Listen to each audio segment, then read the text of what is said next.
मु जणे ओडिया पृथ्वीर जेकोसी स्थान में ठिया होई यह कहिबार खूब आनंद अच्छी। पृथ्वीर 20टी समृद्ध सभ्य सृजन भाषा भितर मो भाषा गोटे। पृथ्वीर जेकोसी गौरवमय संस्कृति मध्य मो संस्कृति केवल गोटे नुहे, मोर स्थान स्वतंत्र। स्वतंत्र कलार सृजन हेतु पथर निहाण किंबदंती गढ़ी। विश्व नृत्य मानसरे मो नृत्य एक उत्तरण भूमि भूमा आड़े आउ सबु नृत्य को यह कहे नृत्यर छंदरे करिहेब प्राणर ईश्वरीकरण। समुद्रर असीमता को देखि विश्व जबे भୟରେ चाहि रहुतला मु अगस्ती मुनि भली पी नेइथिली 7 समुद्र। द्वीप परे द्वीप डेई देश विदेश रे मो दुस्साहसर ध्वजा उड़ाइथिली। आ विश्व आध्यात्म बड़दाण्डरे मु गढ़ी अधागढ़ा 3 ठाकुर। मो मनीष किभली गढ़ी पारिबे पूर्ण ईश्वर। मोर ई सरलतारे गढ़ा मो सरल ठाकुर मध्यरे सबु धर्म सबु मत सबु पथ निज अस्तित्व हराइछि। आउ सेई सरल ठाकुर केवल मो मंदिरर दियो नुहे, मो जातिर आत्मा, मो घरर मुरबी। तेणु मु ए भूमिर दायाद बोली आनंद अनुभव करुछि। मु जणे ओडिया पृथ्वीर जेकोसी स्थान में ठिया होई यह कहिबार खूब आनंद अच्छी। मो पवित्र माटी को छुई केवल चंडाशक धर्माशक होई नथिले।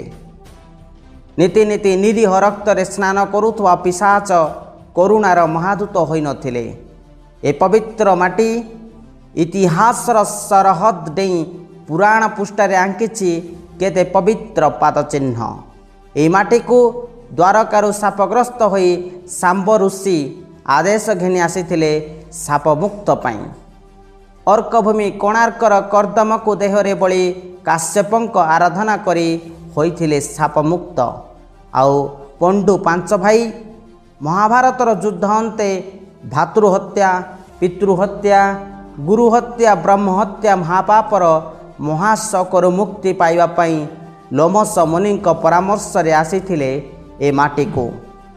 महामायांक नाभिपीठ माँ बिरजांक पाखकू एठी माँ को आराधना करी महाशकर पाप बोझरु मुक्ति होइथिले। महाभारत जुगडे ए माटीर महानता रामायणर रामंकु मध्य करी रमणीय। ऋषिपुत्र उच्च ब्राह्मण वंशज परम शिव भक्त रावण को हत्या करिथिबा धनु को रघुवीर लिंगराज रे महादेव को अर्पण करी शरण पशिथिले। सेइथिपाई एकमात्र शैवपीठ लिंगराज चूड़ारे धनु विराजित। तेणु ए भूमिर दायाद बोली आनंद लगुछि। मु जणे ओडिया पृथ्वीर जेकोसी स्थान में ठिया होई यह कहिबार खूब आनंद अच्छी। ए माटीर सुवर्णपुर कवि भीमभई कविता स्वनिभ अक्षर रे विश्व जातिसंघर ललाट रे खोदित होइछि। मो जीवन पछे नरके पड़ी थाउ जगत उद्धार हेउ। आउ ए माटीर कवि ता निज माटीर महकरे ईश्वरी माँ शारदा आगे बसी लिखिछि महाभारत। ए माटीर कवि जगन्नाथ दास मानवी माँ पाई लिखिछन्ति स्वर्गरु शब्द आनी भागवत। आउ एठी कवि जयदेव जेबे कवितार पंक्ति पूरण पाई शब्द पाती नहीं, ईश्वर निजे कवि होई पंक्ति देइछन्ति देहि कर पल्लव। विश्व आधुनिक साहित्य आकाश रे मु आंकिछि अनेक उज्जवल नक्षत्र। फकीर, राधानाथ, गोपबंधु, विद्युत, कुंतला, मनोज, मायाधर, गोपीनाथ, सुरेंद्र आहुरी अनेक अनेक नक्षत्र।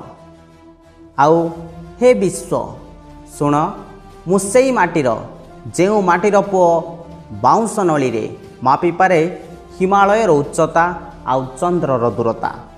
तेणु मु ए भूमिर दायाद बोली आनंद लगुछि। मु जणे ओडिया पृथ्वीर जेकोसी स्थान में ठिया होई यह कहिबार खूब आनंद अच्छी। मो माटीर वीरगाथा केवल विस्मय नुहे, यह स्वर्गीय आउ स्वाभिमान जय यात्रा। मु युद्ध बाहरिले मो सह मो कला ठाकुर बाहरे कला और धड़ा घोड़ा चढ़ी।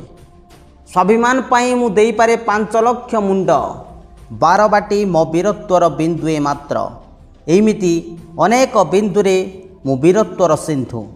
खारबेल, कपिलेन्द्र एमिति केते बिंदुरे मु सिंधु। समग्र भारतवर्ष जेबे इंग्रेजी द्वारा शासित हला इंग्रेज विरोध में सिपाही विद्रोह पूर्व मु तेजी थिली पाइक विद्रोह। समग्र भारत इंग्रेजर जयगान कला बेले मु सुरेंद्र समलेई मार मथार सिंदूर माखी स्वीकार करिनथिली इंग्रेजर दासत्व।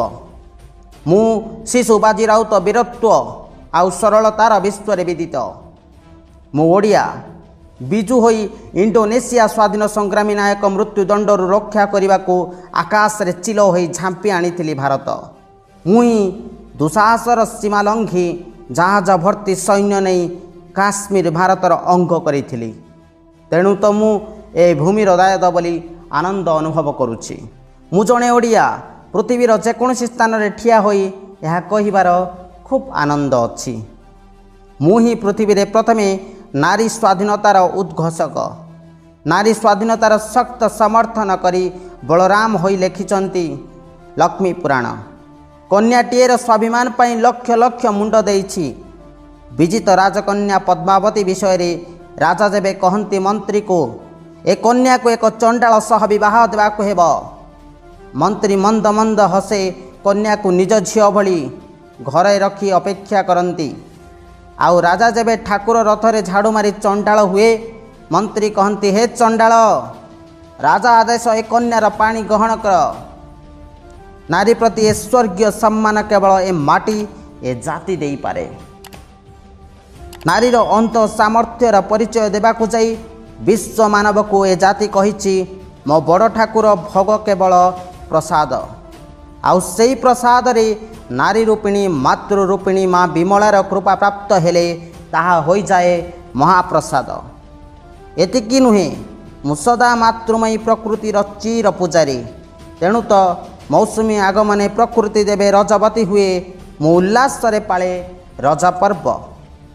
फसल पाचिगले कृतज्ञतार सह माँ समलेई को अर्पण करी पाळे नुआखाई।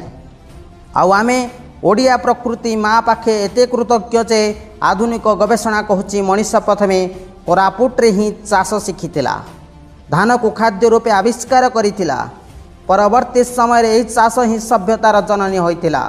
हाँ केवल नारी स्वाधीनतार मु वार्तावह नुहे घृण्य जाति प्रथा कुसंस्कार विरुद्ध रे पंचसखा ही निजक शूद्र क्षुद्र घोषणा करी विश्व समाज संस्कार रे सबुजिमा आंके। तेणु तो मु ए भूमिर दायद बोली आनंद अनुभव करुछि। मु जणे ओडिया पृथ्वीर जेकोसी स्थान रे ठिया होई यह कहिबार खूब आनंद अछि।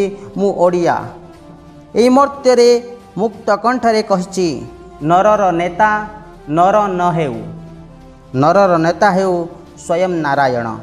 यह केवल कहिनी मु सदा मानिछि मो जातिर नेता निजे नारायण। उत्कल रे नाही नेता प्रयोजन, उत्कलर नेता स्वयं नारायण। आउ जेबे समयर क्रूर चक्र रे मु होइछि पराधीन शोषित निर्यातित मु किंतु मो नेता को नईबा को देइनी। मो नेता नारायण को नहीं शत्रु बंधन मुक्त रखा ताकू नहीं जाइछि चिलिका, सुवर्णपुर, संबलपुर, मयूरभंज। आउ जेबे समय मो आगे अंधार होई ठिया होई मो नेता को मो ठारू छड़ाई नहीं मु सरदेई होई शंखनाद करिछि। विश्वर महांती होई अंधार पंछारू अग्निर जीभ को झांपी आनिछि। ब्रह्म पुणी नारायण को नेता करी गढ़िछि मो जीवन यात्रा। सेइथिपाई तो ए माटीर मधुबाबू जेबे मोतीलाल नेहरू देशबंधु चित्तरंजन कांग्रेसर अध्यक्ष होबाकू प्रार्थना कले मधुबाबू मधुर शब्द रे न होबाकू मना करदेले। कहिले मु पद पदवी रे बंधा नुहे, सेई भली प्राचुर्य पाखरे दास नुहे।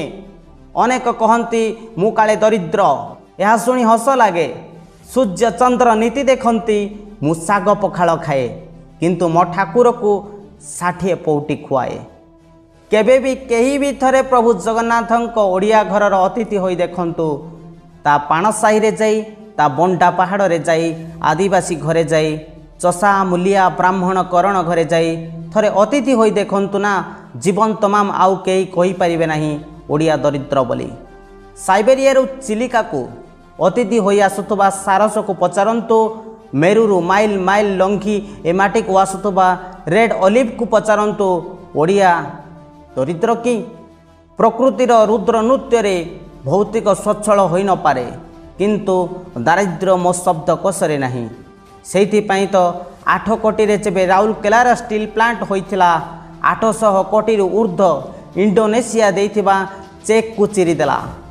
विश्व मनीष को विजु पट्टनायक कहिथिले ओडिया पुओ देई शिखे नहीं शिखेनी। तेणु तो मु ए भूमिर दायाद बोली अनुभव करुछि, आनंद लगुछि। मु जणे ओडिया पृथ्वीर जेकोसी स्थान रे ठिया होई यह कहिबार खूब आनंद अछि। विश्व जानतु आपण माने जेबे ओडिशा को छुअंती अविश्वसनीय भारतर आत्मा को छुअंती। It is my Odisha the soul of incredible India. यह केवल शब्द मात्र नुह, यह शब्द द्वारा सृष्ट सबुठु सरल सत्य अटे।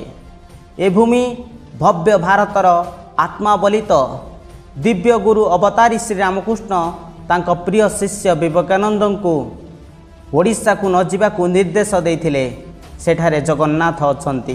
तेणु तो विवेकानंद पदव्रजरे समग्र भारत वर्ष बुलीथिले। परिव्राजक प्रतिनिधि होई समग्र विश्व बुलीथिले किंतु ओडिशा को आसी नथिले। बंगाली होई श्रीक्षेत्र आसी नथिले।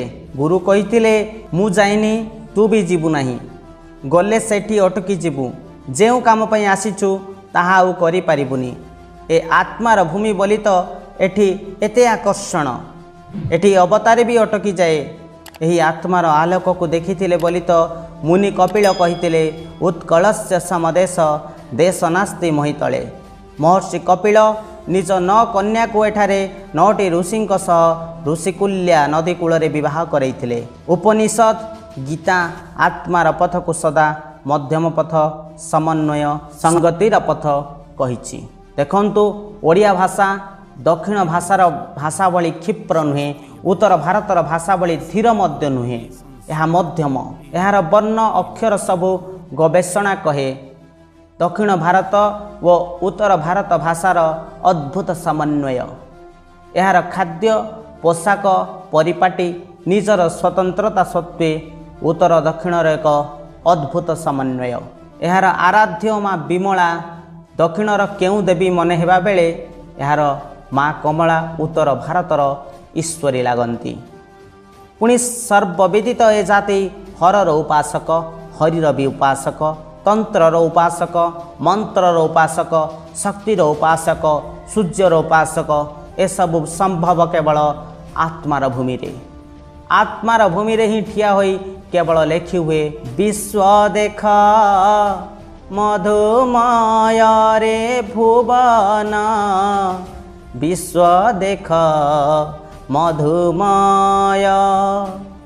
मधुमयी माँ श्री माँ को कही प्रश्न करथिले अति मानस महाशक्ति को धारण करने को केउ जातिर नाम प्रथम। माँ कई मुहूर्त नीरव रही असीम आकाश को चाहि कहले ओडिशा।